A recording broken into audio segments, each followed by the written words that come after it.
everyone, it's Deandra with Vive Health, and in this video, I'm going to show you how easy it is to put on the Vive Soft Night Splint.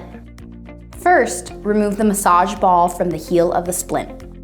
As a bonus, we've included a massage ball to provide a soothing stretch to your foot when not using the splint. Position the removable foam wedge where it will provide adequate stretch to your toes. With your foot in place, secure the splint with the toe strap to maintain your stretch.